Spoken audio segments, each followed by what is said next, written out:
집을 시작하기 전에 감독님들이랑 배우님들 자기 소개 먼저 이제 트렌즈 문혜인 감독님부터 이렇게 순서대로 해보도록 하겠습니다.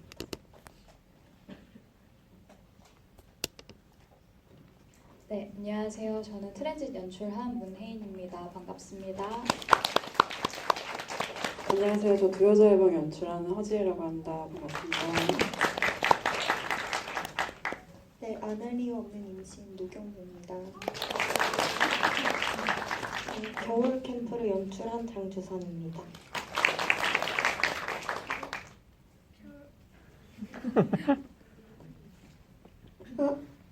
겨울 캠프에서 주연역을 맡은 백송이입니다. 겨울 캠프에서 은혜 역을 맡은 오연서입니다.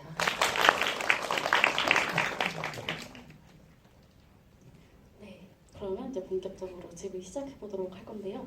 저희 보시면 여기 QR 코드가 있어요. 이제 저희는 이제 마이크로도 관객분들께 질문을 받고 있지만 이제 카카오톡 오픈 채팅으로도 질문 받고 있으니까 내가 수줍어서 마이크 요청을 못하겠다 하시는 분들은 조심스럽게 남겨주시면 되시고요. 네. 그러면 그럼 이제 본격적으로 집을 시작해 보도록 할 건데 이제 트렌즈 문혜인 감독님부터 제가 질문 드릴게요. 사실 알고 있으신 분들도 많으시겠지만 이제 문혜인 감독님은 배우로서도 많이 활동을 하고 계셨고 이번이 두 번째 이제 단편을 만드시는 경험이 있으시잖아요. 근데 전 되게 흥미로웠던 게 보통 이 영화 현장이라는 게 사실 어떤 성별적인 특성이라든지 이제 영화 현장 자체가 아무래도 도개 시스템이 이제 베이스로 깔려 있다 보니까 사실 조심한다고 해도 어떤 권력 구조가 낱낱이 드러날 수밖에 없는 것 같아요. 근데 그럼에도 불구하고 어떤 주인공에 있어서 이제 주인공 설정을 이제 트랜스젠더 조명 기사로 설정했다는 점, 그리고 제가 사실 문혜인 분들이 너무 팬이어서 너무 떨리거든요.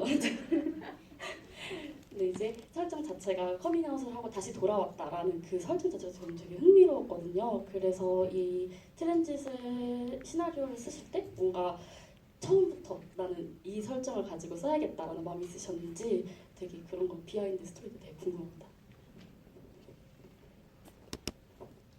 네, 사실은 이 영화를 제작한 배경에 대해서 조금 이야기를 드리자면 제가 연기를 하다가 조금 재충전이 필요한 시기가 있었고 그때 좀 다양한 시도들을 하면서 글을 쓰기도 하고 그랬었거든요. 시나리오를 혼자서 써보기도 하고 그 무렵에 이제 지인인 다큐멘터리 감독님께서 김일란 감독님 어제도 여기 오셨던 것 같은데 감독님께서 트랜스젠더 조명기사가 주인공인 다큐멘터리를 제작하고 계신 와중이셨어요. 근데 그것과 관련해서 그렇게 트랜스젠더가 주인공인 픽션인 단편이 있으면은 이 다큐멘터리랑 좀 상호작용하면서 흥미로운 뭔가를 만들어낼 수 있을 것 같다. 근데 꼭 같은 내용은 아니어도 괜찮다. 다만 영화 현장에 트랜스젠더가 있고 그 안에서의 어떠한 고충이 담겼으면 좋겠다. 이 정도의 아웃라인을 가지고 한번 해보겠냐라는 제안을 해주셨고 저도 그 타인에서 출발한 글쓰기라는 걸 한번 해보고 싶은 마음과 그리고 제가 현장에서 경험한 것들을 같이 접목해서 뭔가 이야기를 풀어가 볼 수 있겠다는 생각을 해서 이렇게 이야기를 쓰게 됐던 것 같아요. 그래서 처음 제안 받았을 때는 감독님은 오히려 어떤 트랜스젠더로서의 어떤 괴로움으로 끝나는 이야기를 상상하면서 건네주시긴 했는데 저는 완전히 현실과 동일한 것을 재현하는 것이 실제로 사실은 그 트랜스젠더 분이 경험하셨던 어떠한 조명기사로서 경험하셨던 어떤 어려움이 분명히 현장에서 있으셨고 그게 소재의 뿌리가 되는 줄기는 맞았고 그 결말에서는 어쨌든 현실과 다른 뭔가 그 대안적인 무언가를 상상할 수 있는 결말을 만들어 보고 싶어서 지금의 이야기로 완성이 되었고 그리고 현장에 복귀했다라는 설정은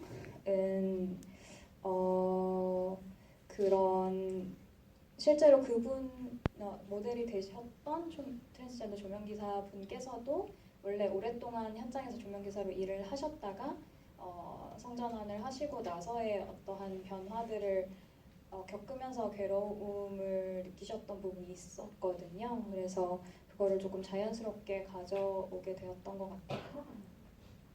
저는 특히 인상적이었던 게 되게 미디어에서 흔히 그려지는 트랜스젠더들의 모습이 있잖아요. 뭐 쉽게 제 생각난다던 그런 트랜스젠더 유튜버들이라든지, 근데 그런 식으로 뭔가 특정의 모습을 요구하는 게 아니라 화장도 하고 뭐 네일 아트도 하지만 뭐 뭔가 딱히 그거를 저는 여자여라고 주장하려는 모습 같진 않아 보였거든요. 그래서 오히려 백호가 나 너무 혼란스러워라고 얘기했을 때 그 점이 되게 와닿았던 것 같아요. 네. 그리고 이제 다음에는 두 여자애랑 허재일 감독님께 질문 드릴 건데, 되게 올해는 저희 집행위원들이 입을 모아서 했던 말인데 유독 여성과 방에 대한 이야기들이 되게 많았던 것 같아요. 근데 이제 두 여자의 방에 특히 눈에 띄었던 거는 이제 귀신이 등장하는 되게 소재적으로 되게 독특한 영화잖아요. 귀신과 동거를 한다는.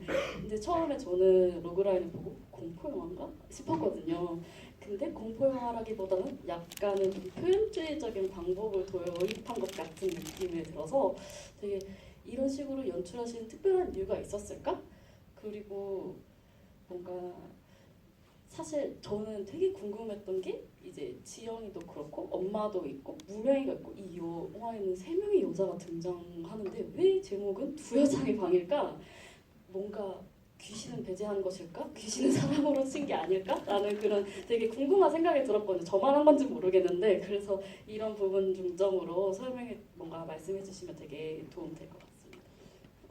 우선 뭔가 영화를 연출하는 방식은 뭔가 딱 이렇게 해야겠다라고 저는 좀 장르를 뭐 이렇게 정해놓고 많이 하는 편은 아닌 것 같아요. 근데 다만 귀신이 나온다고 해서 그걸 뭔가 반전시키고 싶은 건 있었던 것 같아요. 주인공이 엄마랑 있을 때 모습이 더 무서웠으면 좋겠다. 약간 그 정도. 근데 이제 저는 그래도 꽤 영화를 되게 괴로운 마음으로 만든 게 있었어요. 그 전에 만들었던 영화들은 좀 뭔가 힐링 느낌이고 좀 이렇게 잔잔한 이런 영화들 만들다가 되게 막 좀 어쨌든 엄마랑 싸우는 장면을 편집할 때 너무 좀 힘들었거든요. 약간 막 너무 막 그런 뭔가 진짜 엄마랑 싸우는 순간을 제가 경험하는 것 같고 계속 이런 마음 때문에 사실 뭔가 그랬는데 막상 오늘 제가 같이 이렇게 봤는데 너무 막 웃으시는 거예요. 관객분들이. 그래서 제가 뭔가 웃기려고 웃긴 부분이 아닌 부분에서 너무 많이 웃으시고 또 그 깜짝 놀라키는 그 장면이 사실 그렇게까지 놀랄 걸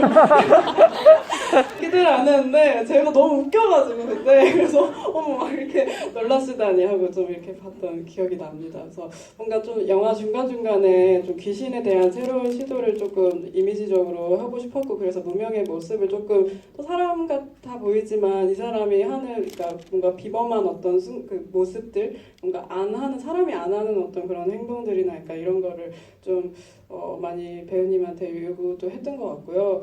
좀 저도 이 영화가 사람들한테 보여주고 나서 되게 뭐 모던하다 뭐 이런 얘기를 듣고 좀 조금 당황스러운 것도 있지만 뭔가 이제 이런 좀 만들면서 이런 이미지적으로나 이제 장면적으로 이렇게 만들고 싶다고 생각을 많이 했던 것 같고, 이 영화가 두 여자의 방인 이유는 저는 이게 지영이 쓴 이야기라고 생각을 했어요. 근데 픽션을 쓰는 아무래도 이 영화를 처음 기획하게 됐을 때 그 버지니아 울프의 자기만의 방을 많이 참고를 이렇게 하고 썼다 보니까 어떤 제목에 방이 들어갔으면 좋겠다는 생각이 들었고, 픽션 쓰는 여자에 대한 이야기로 처음에는 사실 출발을 했어요.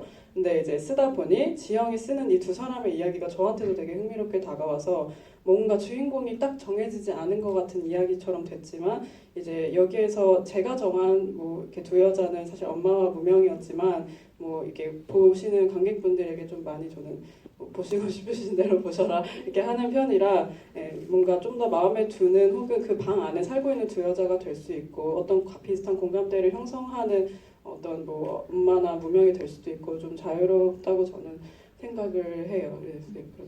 그래서 두 여자의 방으로 지어봤습니다. 맞아, 저도 엄마랑 싸우는 장면 보면서 우리 엄마랑 나랑 싸우는 거를 그대로 담아놓은 것 같다 그런 생각이 들기도 했고, 되게 보통 귀신이 나온다고 하면 우리가 기대하는 게 있잖아요. 엄청 막 덜렁덜렁거리는 손톱이라든지 무서운 분장을 기대하는데 되게 오히려 힐링 엄마랑 있을 때가 더 약간 무섭고, 오히려 무명이가 뭔가 집안일을 할 때는 약간 내가 지금 ASMR을 보고 있는 거가 하는 그런 느낌이 들어서 되게 독특하다는 생각이 들더라고요. 네. 그리고 다음에는 안 할 일 없는 임신 노경훈 감독님께 질문을 드릴 건데, 제가 사실 반응을 아까 보니까 되게 엄청 핫하더라고요. 다들 막 뒤집어지시고 근데 저는 되게 특히 좋았던 게 진짜 이 감독님 찐이다라고 생각했던 게, 저희 연출 의도에 출산 장려 딱 4글자가 적혀 있었어요. 정말 이 감독님의 유머는 타율이 너무 좋으시다. 이 감독이 너무 좋다 라고 생각했는데, 되게 특히 약간 제가 자지러졌던 부분이 뭐냐면, 이제 정환이네 집에 내려가는데 되게 노발대발 할 거라고 생각하면서 덜덜 떨면서 가잖아요. 근데 오히려 좋아.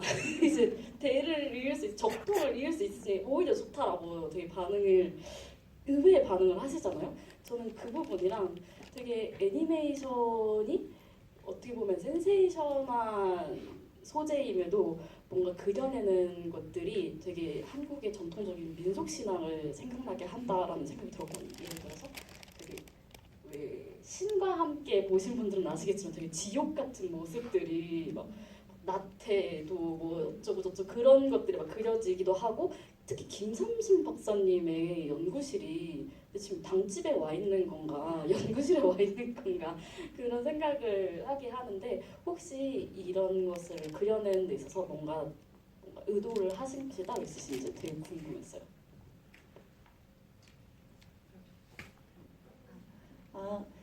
이거 제가 학교 졸업 작품으로 만든 작품인데요. 남성 임신 소재로 쓰겠다고 말씀드렸을 때 기도 교수님 이거를 애니메이션으로 할 이유가 있어? 이렇게 말씀 많이 하셨어요. 그냥 영화를 해도 상관없지 않냐? 이런 말을 많이 들었거든요. 그러면 만들어주지 이러면서 애니메이션으로 만들 이유를 만들어주지 이러면서 계속 고민하다가 생긴 이제 만들어진 캐릭터가 김삼신 박사고요. 그러면 이제 실사에서 하지 못하는 게 뭐가 있을까?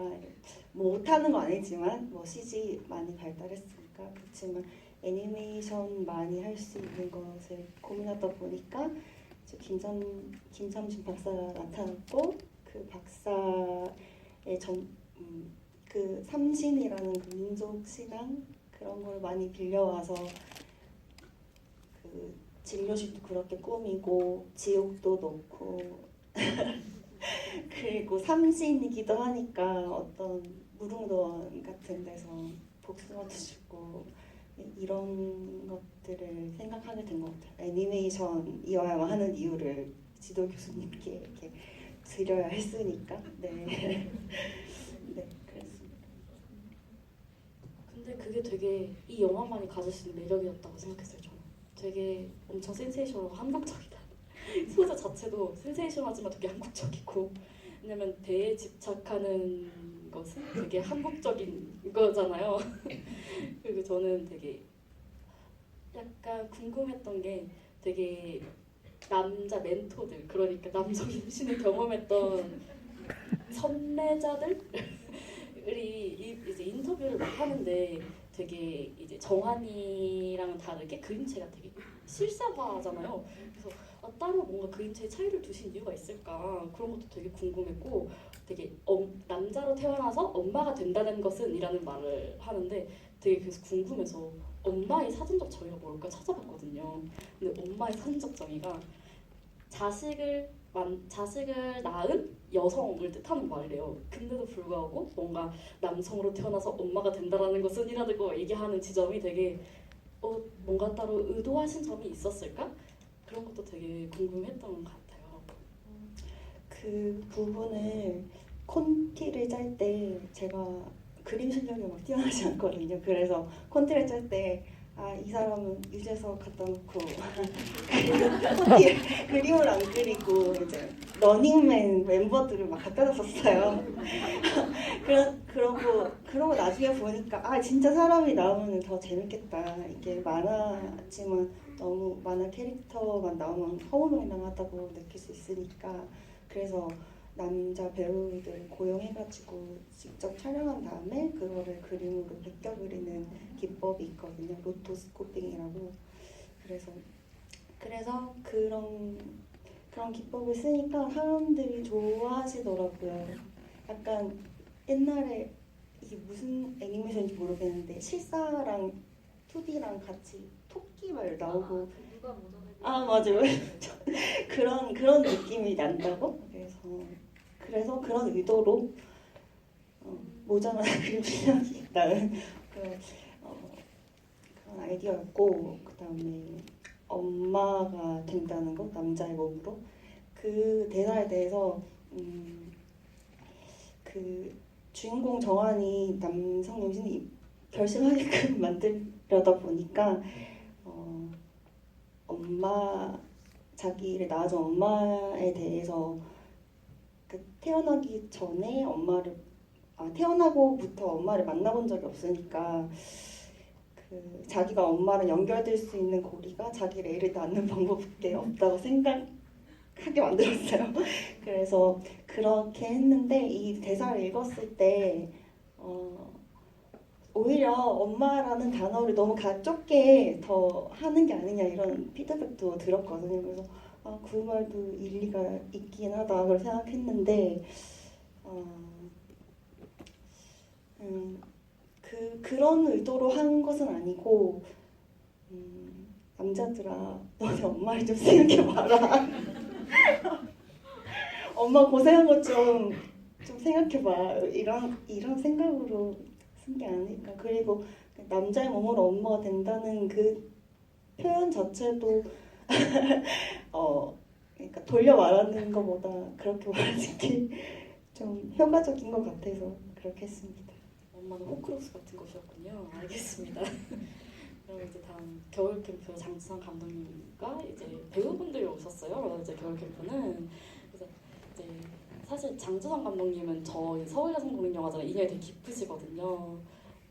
처음에는 이제 장학생이라는 영화를 찾아주셨고 이번이 2번째 방문이세요.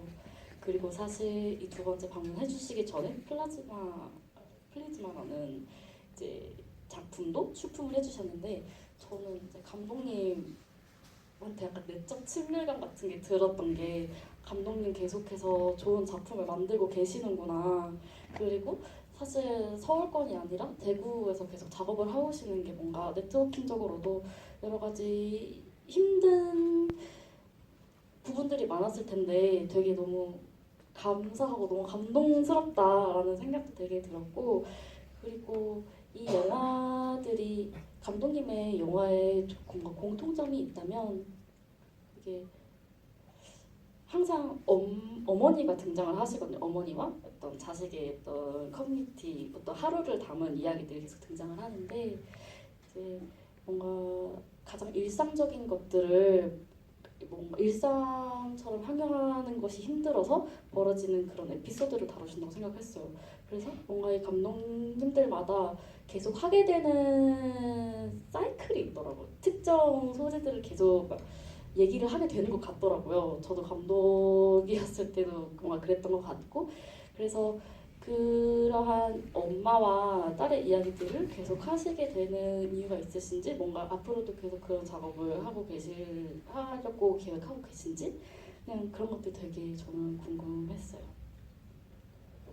저도 이제 그 2년 전에 이 자리에 왔었는데 또 이렇게 불러주셔가지고 너무 감사한 마음이고, 이제 대구에서 작업을 하고 있기 때문에 이제 그 다른 지역에서 이렇게 상영하게 되는 그 순간이 엄청 소중해서 감사하게 생각을 하고 있고, 저는 그냥 어머니와 딸의 이야기를 계속 해왔던 거에 크게 이유를 찾지는 못하겠는데 관심이 가고 제가 제일 잘 아는 이야기라는 생각이 들고, 이제 조금 장학생이라는 작품은 이제 그때는 엄마의 마음까지 이제 헤아리는 게 너무 어려워서 이제 딸의 시선으로 시작을 했고 이번에는 꼭 이제 엄마의 마음에 좀 들어가서 좀 깊이 다뤄보고 싶다는 생각이 들어가지고 이번 작품은 좀 엄마의 마음에 많이 초점을 맞춰서 작업을 했던 것 같습니다.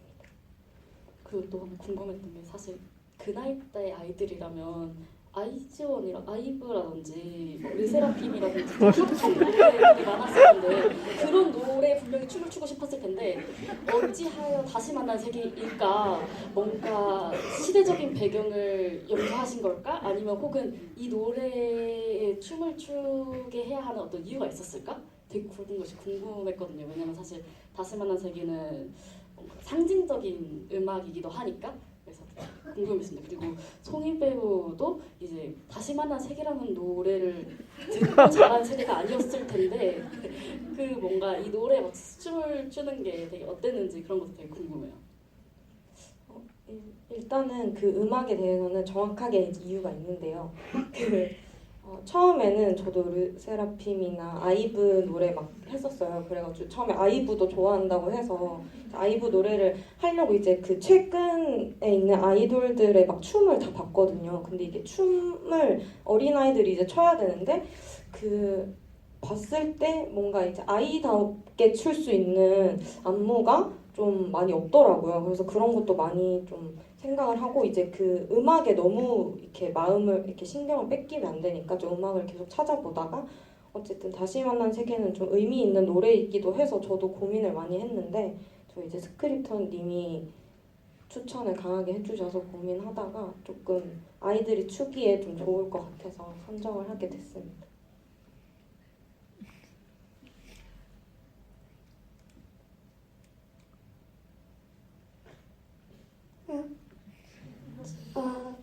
제가 사실은 몸치거든요. 춤을 잘 춰서 몰랐어요. 몸치는. 근데 저도 사실 다시 만난 세계 노래라는 거를 처음 들었어요. 그때 처음 들었는데 그래도 한 일주일 정도 열심히 연습해서 쳤던 것 같아요.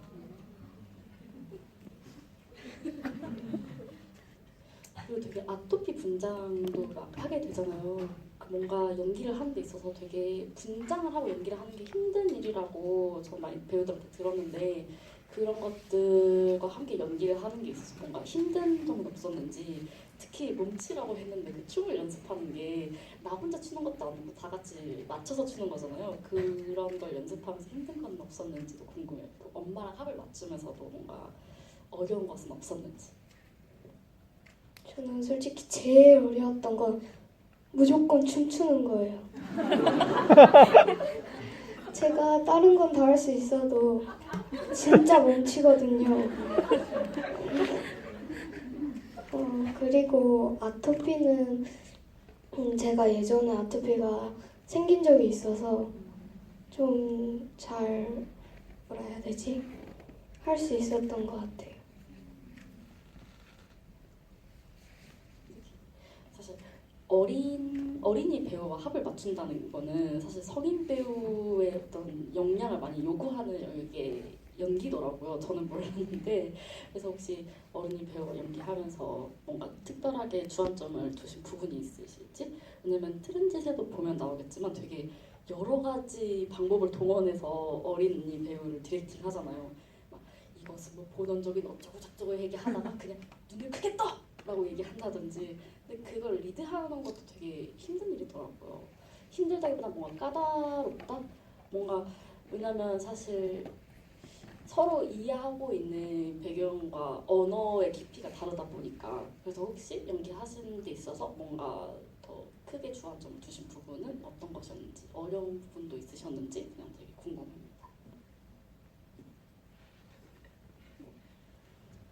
주영이가 너무 잘해서 그냥 성인 배우 같았어요.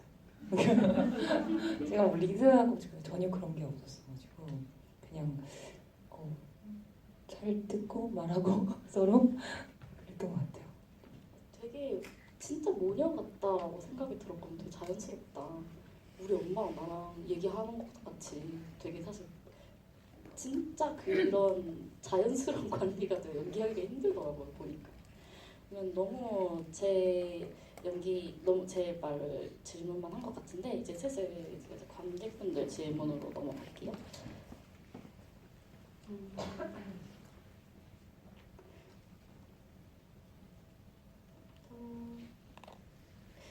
무명 왜 하필 쇼핑백을 메고 다니냐는 질문이 들어왔네요. 이 아무래도 지영이 소설을 쓰는 그 장면도 있고 그 무명에 대한 이야기를 쓴다는 설정이 있었다 보니까 저도 개인적으로 지영 입장에서 무명의 이야기를 이렇게 막 쓴 적이 있었는데 그러면서 이제 캐릭터 설정을 이렇게 하다가 무명은 어떤 일을 했던 사람이었을까를 많이 생각을 해보게 됐어요. 근데 첫 번째로 생각을 했던 건 이 서비스직 노동자였으면 좋겠다라는 생각을 좀 했던 것 같고 그렇게 좁혀 나가다가 한 뭐 90년대에서 2000년대 넘어가는 그 사이에 백화점에서 일했던 여자였으면 좋겠다 뭐 이렇게까지 생각을 했던 것 같아요. 그래서 원래는 백화점 실제로 그 당시에 디자인으로 만들어진 어떤 백화점 쇼핑백이라든지 뭔가 이런 거를 여러 가지를 시도해봤는데 그게 뭔가 이제 좀 제가 생각하는 느낌도 전혀 아니고 갑자기 너무 그 뭔가 기업 저격 영화같이 좀 그런 느낌이 좀 들더라고요. 이렇게 너무 상표가 있는 그런 걸로 하면 그래서 엄청 고민을 많이 했는데 뭐 봉투를 뒤집어 쓰자니 그런 이미지가 이미 너무 많이 사용이 됐고 뭐 이래서 그냥 이제 그 무명 역을 했던 배우가 이제 제 동생인데 집에 이제 있는 동생을 데리고 이렇게 저희 방으로 오라고 해서 여러 가지 이제 시도를 해보다가 집에 이제 핑크색의 그냥 즉석으로 다 할 수가 있어서 좀 편했어요. 그래서 핑크색 봉투를 이렇게 딱 해봤는데 느낌이 너무 좋은 거예요. 근데 그 촬영했을 당시에는 그게 왜 좋은지 저는 잘 몰랐는데 뭔가 무명이 저는 좀 어찌됐던 이야기 안에서 좀 혼자 죽어간 사람이라고 묘사가 됐지만 이 사람이 마냥 되게 슬퍼 보이지만 않았으면 좋겠다는 생각을 많이 해서 막 고무장갑도 일부러 막 노란색 이런 거 하고 핑크색 이렇게 해서 조금 어떤 시각적인 이유에서 좀 더 그 이유가 좀 컸던 것 같아요. 그게 조금 저를 사로잡았는데 그것 관객분들도 사로잡지 않을까? 이런 생각을 좀 해서 그렇게 하게 된 것 같습니다. 네, 감독님 동생분은 혹시 계속 원래 연기를 하시던 분이고 질문이 들어와가지고 네, 그 연극영화과 나와서 뭐 지금은 이제 간간히 이제 제가 하자고 하거나 아니면 이제 여기 뭐 그 올해 공개된 단편 중에 핑크펑크라는 단편도 있는데 거기에도 이렇게 나오고 이제 일이 있으면 이렇게 하고 없으면 이렇게 뭐 직장 다니고 있습니다. 되게 좋은 인프라를 갖고 계시네요. 네, 그리고 또 안임신 노경모 감독님께 질문이 들어왔는데 감독님의 유머의 원천은 어디인가요? 평소에도 재밌는 사람이라는 이야기를 듣는 편이신지 그리고 원작 웹툰을 애니메이션화하면서 특별히 장르적 차별화를 위해서 신경 쓴 부분이 있을지. 왜냐면 이 영화가 사실 저도 찾아보다가 알았는데 포스타이프에서 연재를 하시더라고요. 저 친구들 사이에서는 제가 제일 재미없는 것 같아요. 그래서 항상 친구들의 말을 듣고 저 재밌다 적어놓고 그런 것 같아요. 다행이네요. 재밌다고 해주셔서. 그리고 다른 질문은 만화가 원래 있었다는 거. 사실 애니메이션을 먼저 만들었어요. 만들고 이거 애니메이션을 하기 너무 아깝다. 그래서 학교한테 물어보고 내가 이게 2차 저작권은 내 거지? 이렇게 확인하고 이제 캐릭터 디자이너님께 그림 작가를 해달라고 요청하고 전 글 작가로만 해서 되게 짧은 웹툰을 만들었는데 그거는 그냥 흑백이거든요. 흑백인 점이 되게 큰 차이점인데 물론 제작비 절감을 위해서 그런 것도 있지만 흑백으로 하니까 그 삼신의 기이함, 무서움이 더 잘 드러나더라고요. 그래서 그런 점이 되게 다르고 봐주세요. 검색하시면 나오는데요. 그 제일 또 다른 점은 영화는 주인공 정환의 마음을 많이 보여주고 얘가 어떤 마음인지 어떤 혼란에 빠졌는지 그거 위주로 흘러간다면 만화에서는 아내 유진의 속마음도 어떤지 조금 설명하려고 했어요. 그래서 그런 점이 좀 다릅니다. 그렇군요. 그리고 겨울 캠프에도 질문이 들어왔는데요.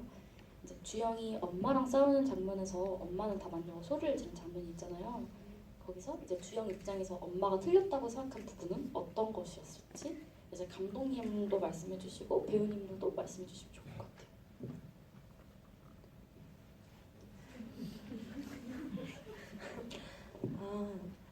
이제 뭐 그 부분은 뭐 이렇게 전화를 하려고 하잖아요, 학교에. 근데 엄마가 학교에 전화한다고 해서 사실 해결될 수 없다고 생각했을 수도 있을 것 같고, 엄마가 이렇게 뭔가 제한을 되게 많이 두는데 그게 나는 싫은데 그러면 다 진짜 맞는 거냐 이렇게 물어봤을 것 같고, 평소에 이제 엄마가 맞는 말 해도 그냥 엄마가 틀렸다고 하고 싶은 그런 마음도 있었을 것 같아요. 저는 비슷하긴 한데 솔직히 엄마가 다 맞을 때는 없잖아요. 뭔가 화가 나서 그러지 않았을까라는 생각이 들었던 것 같아요. 그런 생각을 하면서 연기를 했던 거군요, 정아 배우는.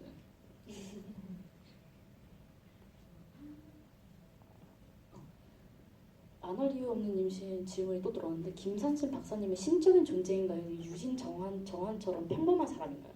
박사님은 왜 그렇게 국가의 출산율을 올리려고 집착을 하는 건지 궁금해요 라고 하시네요. 신적인 존재라고 생각하고 캐릭터를 만들고 연출을 했어요. 그래서 막 혼자 막 엄청 커지기도 하고 그렇잖아요. 네, 신적인 존재라고 생각했어요. 그렇지만 다른 사람들은 아무렇지 않게 그냥 현실적인 것처럼 반응하긴 하는데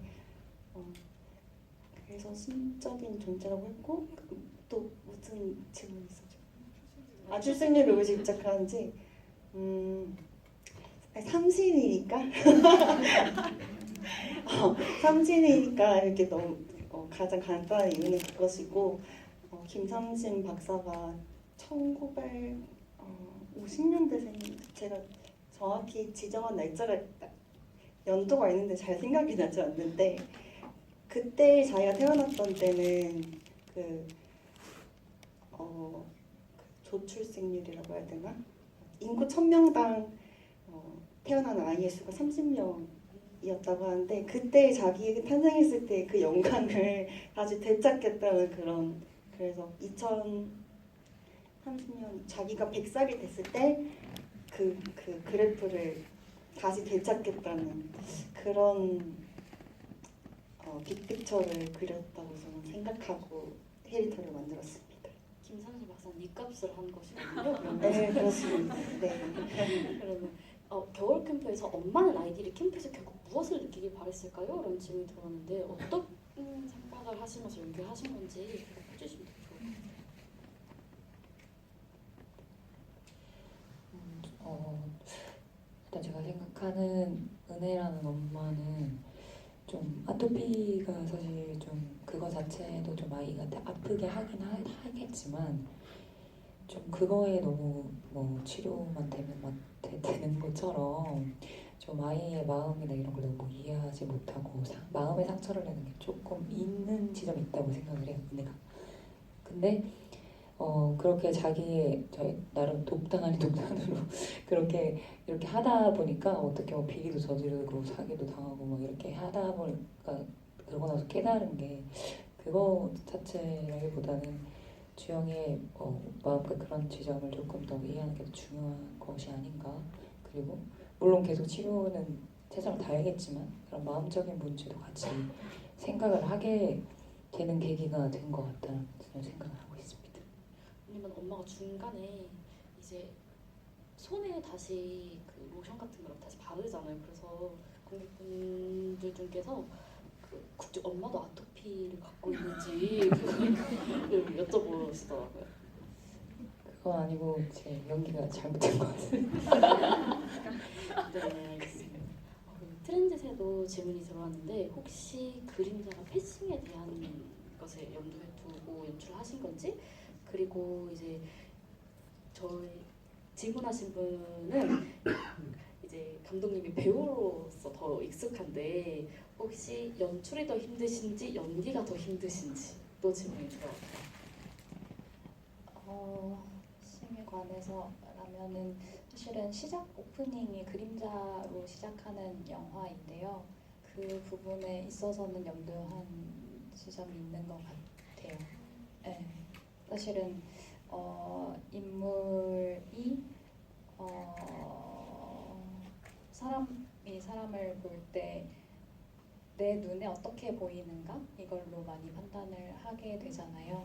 근데 사실은 그 사람의 존재 자체는 눈에 보이는 것 너머에 무언가가 그 사람의 더 정체성, 진정한 모습일 수도 있다라는 생각을 한 게 있어서 어쨌든 딱 보여진 모습으로 처음에 판단되지 않기를 바라는 마음으로 그런 그림자를 의도한 거는 있었고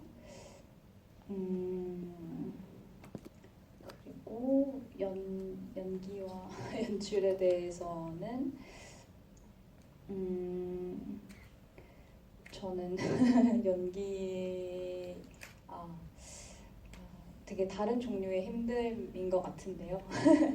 연기라는 것 자체가 힘들다고 생각한 적은 사실은 거의 없는 것 같고 오히려 즐거움, 연기를 하는 동안에는 즐거움을 훨씬 많이 느끼는 것 같은데 대신에 이제 연기자로서의 삶을 살아감에 있어서는 이거를 너무 좋아하고 되게 간절하게 원하는 만큼 뭔가 그에 따른 어려움과 힘듦이 오히려 더 많다고 느껴지고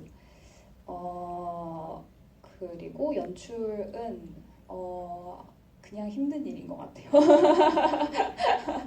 너무나 품이 많이 들어가는 일이고 그리고 개인적으로는 되게 많은 뭐랄까 사람들의 품을 모아서 하는 작업이고 그것이 되게 뭐랄까 그것이 갖는 또 아름다움이 있다고 생각을 하는데 어쨌든 되게 횡설수설하게 되는 것 같지만 어쨌든 근데 개인적인 성향이 무언가를 부탁하는 거를 좀 잘 어려워하는 면이 있어서 그 한 명 한 명에게 어떠한 부탁을 하고 그러는 과정에서 조금 어려움을 느끼는 동시에 또 그 부탁들을 받아야만 이 어떤 결과물에 도착을 하게 되는데 그렇기 때문에 되게 또 감동하게 되는 순간들도 되게 많기도 했던 것 같아요.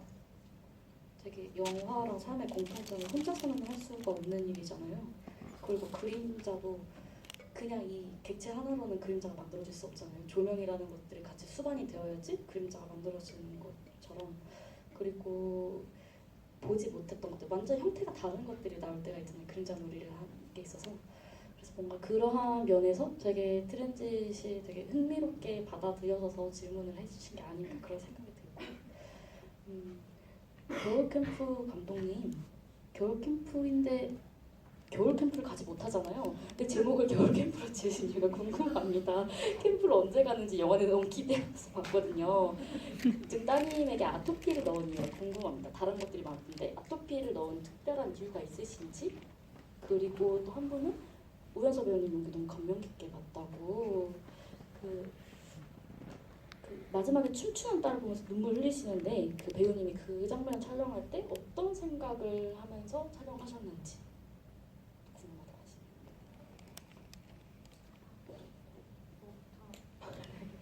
하시네요. 네네네. 그 질문이 몇 개 있어가지고 혹시 뭐였죠? 겨울 캠프를 못 갔는데 이제 겨울 캠프를 갔다가 이제 뭐 이렇게 사기를 당하게 된 내용인데 이제 어쨌든 이 엄마가 처음부터 끝까지 원하는 목표여서 제목을 그렇게 했고 사실 조금 아쉬운 점은 이제 가을이 너무 오래 지속돼서 작년이 이제 겨울 11월 넘어서 찍었는데도 너무 가을하게 나와서 겨울이라고 인식을 못 하셨을 수도 있을 것 같아서 조금 그 부분이 아쉽고 뒤에가 생각이 안 나요. 작중 딸에게 아토피 설정을 부여한 이유가 무엇일지. 아, 그리고 이제 아토피는 저희 집에서 지하철역까지 가는 중에 이렇게 현수막이 하나 있어요. 그래서 거기에 뭐 11일의 기적 이렇게 하면서 뭐 몸과 마음을 다 낫게 해줄 수 있다 이런 현수막이 있어요. 근데 되게 일상적으로 이제 왔다 갔다 하면서 보면서 어떤 날은 이제 아, 저런 걸 누가 믿냐 이렇게 생각하다가 너무 슬프거나 막 몸이 너무 아프면 진짜 효과가 있을 수도 있나 이런 마음이 들더라고요. 그래서 어떤 좀 손에 잡히고 눈에 보이는 믿음 같은 게 필요한 순간 시기가 있을 수도 있겠다는 생각에서 조금 이제 좀 자료 조사를 하다가 아토피로 결정하게 되었던 것 같습니다. 네, 저 이제 시간이 얼마 안 남았는데 이제 마지막으로 마이크로 질문 한번 받아보려고 합니다. 예, 영화 재밌게 다 잘 봤고요. 저도 은밀하게 질문을 하고 싶었는데 QR코드가 안 찍혀가지고 어쩔 수 없이 마이크로 하게 돼서 되게 쑥스럽습니다. 그 여자의 방 감독님께 질문을 드리고 싶은데 그 처음에 지영이 연료를 쏟았을 때 그 누군가가 뒷모습으로 닦아주는 장면이 있잖아요. 그게 어머니인지 무명인지 좀 궁금하고 그거를 넣은 의도가 어떤 건지도 좀 궁금합니다.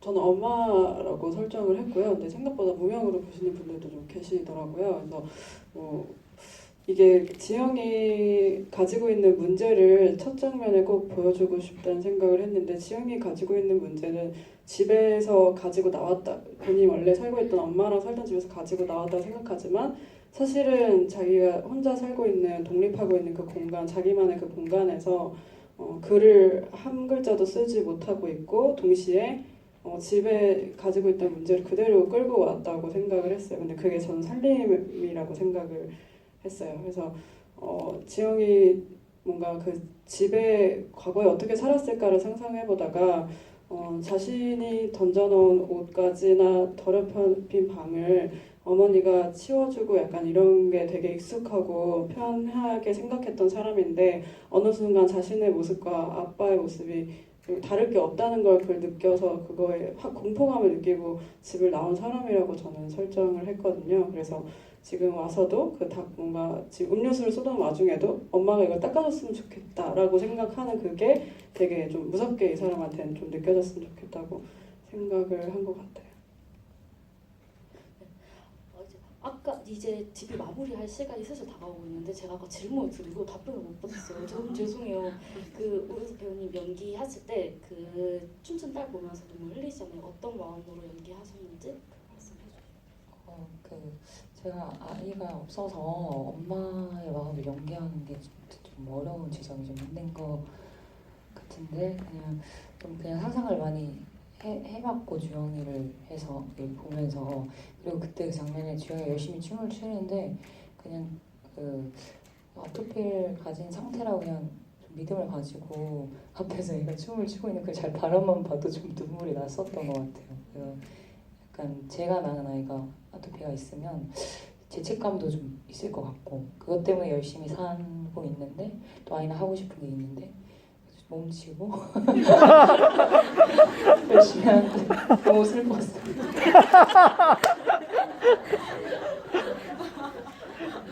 아토피도 있는데 몸치고 하면 조금 마음이 아프죠.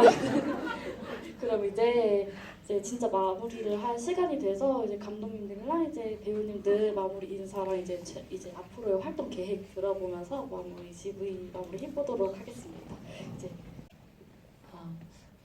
이렇게 저도 극장에서 처음 봐서 네, 항상 저는 이제 작업할 때 제 연기가 너무 아쉽고 왜 저랬지 이런 생각을 많이 하는데 좀 관객 여러분들께서 어떻게 봤는지 좀 많이 궁금하고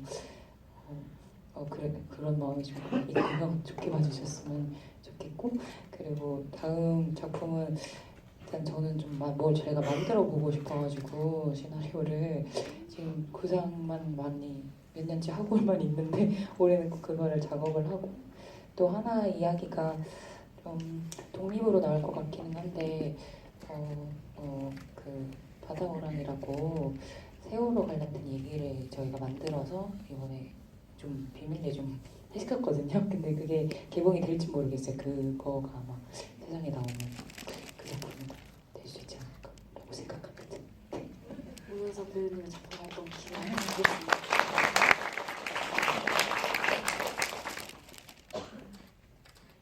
일단은 저희 단편 영화를 봐주셔서 감사하고요. 저는 그냥 학생이니까 학교를 열심히 다니고 오디션도 많이 보면서 다른 영화들을 찍겠습니다.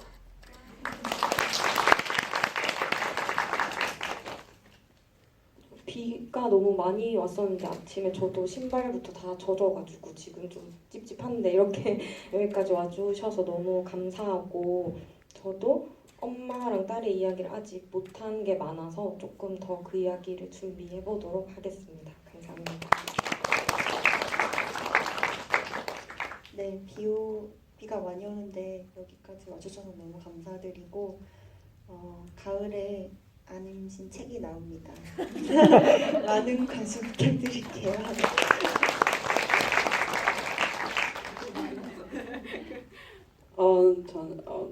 제가 영화를 만드는 모든 과정에서 제일 좋아하는 게 사실 관객분들 만나는 거예요. 근데 오늘 뭔가 오랜만에 관객분들이랑 앉아서 영화를 보는 건데 반응이 너무 좋아서 사실 지금 기분이 되게 좋아요. 그래서 네, 그렇게 와주셔서 이렇게 재밌게 막 웃고 놀라주시고 해서 감사드리고요.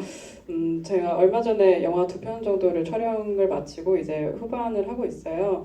근데 뭐 두 여자의 방 앞으로 뭐 관객분들을 만날 수 있는 기회가 있으면 그때 또 만나 뵙고 싶고 내년에나 그런 작품들 작업하고 있는 작품들 뭐 인사드릴 수 있을 것 같습니다. 네.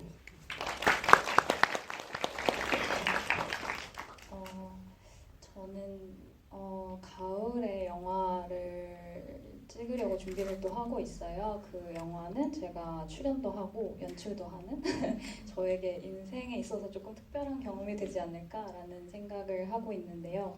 어쨌든 되게 오래 좀 품고 있었던 이야기이기도 했고 그래서 조금 약간 힘줘서 이렇게 준비를 스스로 하고 있었던 것 같아요. 그래서 머릿속이 좀 많이 복잡한데 그 생각을 가득해서 근데 그러면서 좀 되게 혼자 좀 분투하고 있다 이런 느낌을 좀 많이 갖고 있었는데 오늘 와서 창작하는 여성에 대한 이야기도 담겨 있고 같이 전 작품의 감독님들 또 배우님들까지 오셔가지고 뭔가 모처럼 연결된 느낌의 관객분들과도 함께 그런 느낌을 갖고 좀 에너지를 채워서 가는 것 같아요. 오늘 함께 해주셔서 너무 감사했습니다. 이것으로 저희 단편 경쟁상 섹션 GV 마무리하도록 하겠습니다. 비었는데도 와주셔서 너무 감사하고 기회가 되면 다음 영화 테마작도 같이 봐주시길 바라겠습니다. 주신